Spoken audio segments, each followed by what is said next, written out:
Good evening, boys, girls, and beans. Welcome back to Bedtime Stories from the Book Rack. Tonight we're going to continue with Chapter 2 of A Little Princess. So if you're ready, go ahead and open up your books. Chapter 2, A French Lesson. When Sarah entered the schoolroom the next morning, everybody looked at her with wide, interested eyes.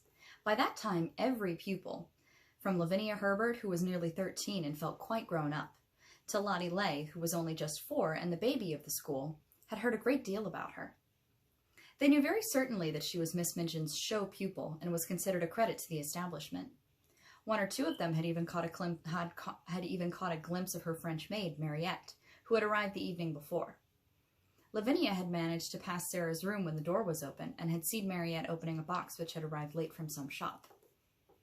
It was full of petticoats with lace frills on them. Frills and frills, she whispered to her friend Jessie as she bent over her geography. I saw her shaking them out. I heard Miss Minchin say to Miss Amelia that her clothes were so grand that they were ridiculous for a child. My mamma says that children should be dressed simply. She has got one of those petticoats on now. I saw it when she sat down. She has silk stockings on, whispered Jessie, bending over her geography also. And what little feet! I never saw such little feet. Oh, sniffed Lavinia spitefully. That is the way her slippers are made. My mamma says that even big feet can be made to look small if you have a clever shoemaker. I don't think she is pretty at all. Her eyes are such a queer color. She isn't pretty as other people are, said Jessie, stealing a glance across the room, but she makes you want to look at her again. She has tremendously long eyelashes, but her eyes are almost green. Sarah was sitting quietly in her seat, waiting to be told what to do. She had been placed near Miss Minchin's desk. She was not abashed at all by the many pairs of eyes watching her. She was interested and looked back quietly at the children who looked at her. She wondered what they were thinking of, and if they liked Miss Minchin, and if they cared for their lessons, and if any of them had a papa at all like her own. She had had a long talk with Emily about her papa that morning. He is on the sea now, Emily, she had said. We must be very great friends to each other and tell each other things. Emily, look at me. You have the nicest eyes I ever saw, but I wish you could speak. She was a child full of imaginings and whimsical thoughts, and one of her fancies was that there would be a great deal of comfort in even pretending that Emily was alive and really heard and understood. After Mariette had dressed her in her dark blue schoolroom frock and tied her hair with a dark blue ribbon, she went to Emily, who sat in a chair of her own, and gave her a book. You can read that while I am downstairs, she said, and seeing Mariette looking at her curiously, she spoke to her with a serious little face. What I believe about dolls, she said, is that they can do things they will not let us know about. Perhaps, really, Emily can read and talk and walk, but she will only do it when people are out of the room. That is her secret, you see. If people knew that dolls could do things, they would make them work. So perhaps they have promised each other to keep it a secret. If you stay in the room, Emily will just sit there and stare. But if you go out, she will begin to read, perhaps, or go and look out of the window. Then if she heard either of us coming, she would just run back and jump into her chair and pretend she had been there all the time. Comme elle est drôle, Mariette said to herself, and when she went downstairs, she told the head housemaid about it. But she had already begun to like this odd little girl who had such an intelligent small face and such perfect manners. She had taken care of children before who were not so polite. Sarah was a very fine little person and had a gentle, appreciative way of saying, If you please, Mariette. Thank you, Mariette, which was very charming. Mariette told the head housemaid that she thanked her as if she was thanking a lady. Elle a l'air d'une princesse, cette petite, she said. Indeed, she was very much pleased with her new little mistress and liked her place greatly. After Sarah had sat in her seat in the schoolroom for a few minutes, being looked at by the pupils, Miss Minchin rapped in a dignified manner upon her desk. Young ladies, she said, I wish to introduce you to your new companion. All the little girls rose in their places, and Sarah rose also. I shall expect you all to be very agreeable to Miss Crewe. She has just come to us from a great distance, in fact from India. As soon as lessons are over, you must make each other's acquaintance. The pupils bowed ceremoniously, and Sarah made a little curtsy, and then they sat down and looked at each other again. Sarah, said Miss Minchin in her schoolroom manner, come here to me. She had taken a book from the desk and was turning over its leaves. Sarah went to her politely. As your papa has engaged a French maid for you, she began, I conclude that he wishes you to make a special study of the French language. Sarah felt a little awkward. I think he engaged her, she said, because he thought I would like her, Miss Minchin. I am afraid, said Miss Minchin, with a slightly sour smile, that you have been a very spoiled little girl and always imagine that things are done just because you like them.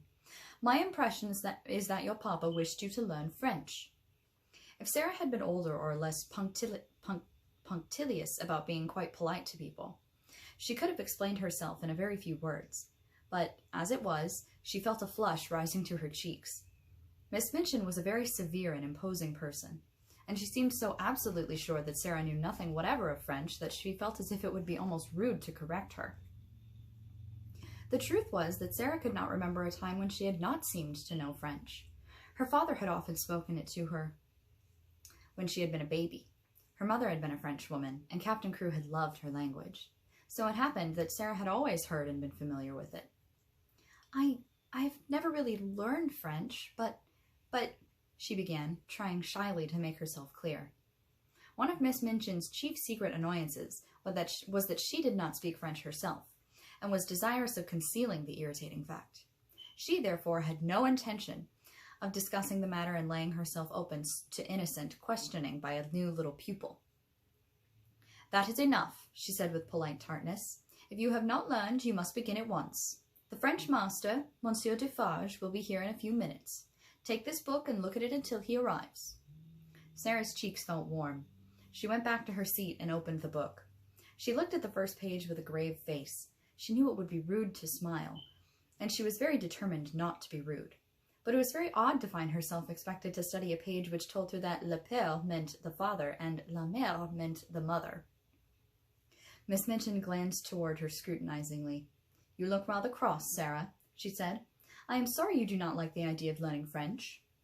I am very fond of it, answered Sarah, thinking she would try again.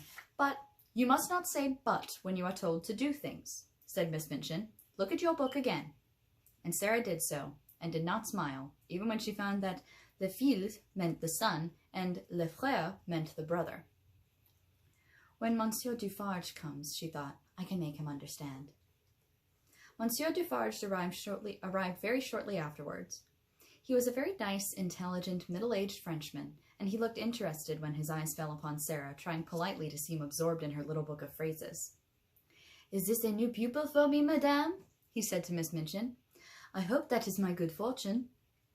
Her papa, Captain Crewe, is very anxious that she should begin the language, but I am afraid she has a childish prejudice against it. She does not seem to wish to learn, said Miss Minchin. I am sorry of that, mademoiselle, he said kindly to Sarah. Perhaps when we begin to study together, I may show you that it is a charming tongue. Little Sarah rose in her seat. She was beginning to feel rather desperate, as if she were almost in disgrace. She looked up into Monsieur Defarge's face with her big green-gray eyes, and they were quite innocently appealing. She knew that he would understand as soon as she spoke. She began to explain quite simply, in pretty and fluent French. Madame had not understood. She had not learned French exactly, not out of books. But her papa and other people had always spoken it to her, and she had read it and written it, as she had read and written English. Her papa loved it, and she loved it because he did. Her dear mamma, who had died when she was born, had been French. She would be glad to learn anything Monsieur would teach her. But what she had tried to explain to Madame was that she already knew the words in this book, and she held out the little book of phrases. When she began to speak, Miss Minchin started quite violently and sat staring at her over her eyeglasses, almost indignantly, until she had finished. Monsieur Defarge began to smile, and his smile was one of great pleasure. To hear this pretty childish voice speaking his own language, so simply and charmingly, made him feel almost as if he were in his native land, which in dark foggy days in London sometimes seemed worlds away. When she had finished, he took the phrase book from her with a look almost affectionate, but he spoke to Miss Minchin.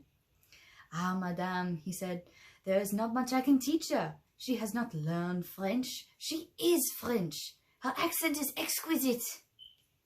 You ought to have told me, exclaimed Miss Minchin, much mortified, turning on Sarah. I tried, said Sarah. I suppose I did not begin right.